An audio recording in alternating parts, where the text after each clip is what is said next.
This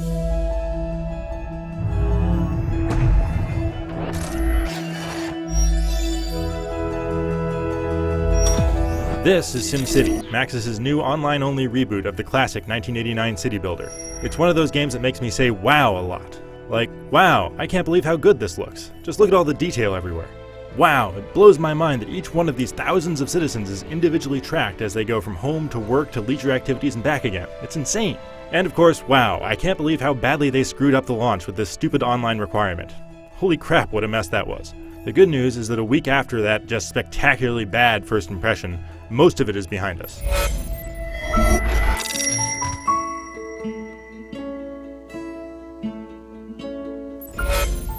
Don't get me wrong, there are still a lot of issues that Maxis needs to clean up here, but SimCity is at least at a point where it's as reliably playable as most new online games, as far as being able to log in and load a saved city whenever you want goes anyway. All of the basic fundamentals of building a city work reasonably well, and they're mostly easy to use thanks to the really well done UI bar at the bottom of the screen.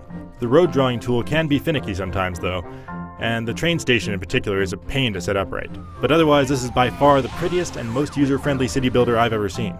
All of the art and music is excellent, and pretty much every action has some kind of really satisfying sound effect and animation to it. And I love all the unique sounds that play whenever you click a building to examine it. That's a really great detail.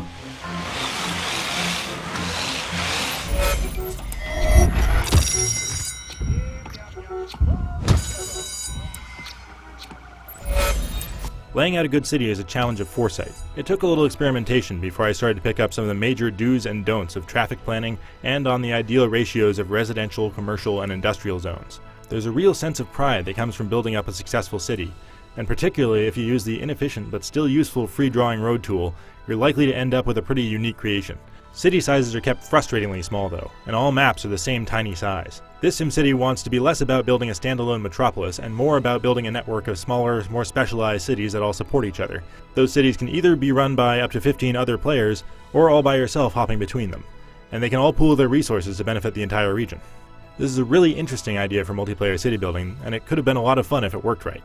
But it very rarely does. I couldn't reliably share resources like water and electricity between cities like I'm supposed to, and that completely breaks the whole point of this system, and in fact the entire always online requirement. It makes me kind of sad to think that a broken feature like this is the reason I can't save my city, unleash some of these great UFO attack and zombie outbreak disasters, and then revert back to the saved version. So far, it's really not a good trade-off at all. Another limitation of those small maps is that the terrain is set in stone, no pun intended, and it can only be slightly altered by using roads. That's kind of a downer if you wanted to make a Venice-style city or recreate a hill in your hometown, but there are dozens of maps to choose from. Most of those maps also have another new feature: exploitable natural resources like oil, coal, and ore.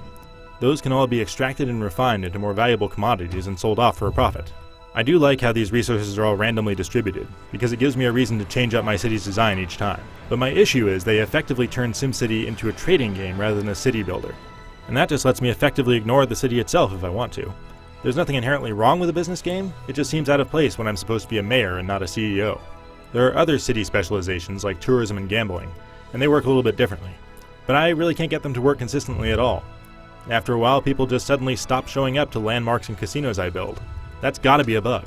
In fact, sometimes it feels like there are as many bugs running around SimCity as virtual people. Now, it's entirely possible that a few of these things aren't bugs at all, but SimCity just hasn't explained to me why they're happening. It's actually pretty bad at that, which is surprising considering all of its really cool information overlay views. But outside of the brief tutorial, Maxis just doesn't really cover how a lot of things work, and figuring them out by yourself can be tricky. One more thing. At the time of this review, the fastest time acceleration speed has been disabled because of server problems.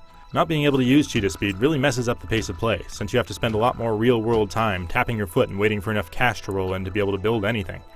Fortunately, this is supposedly temporary.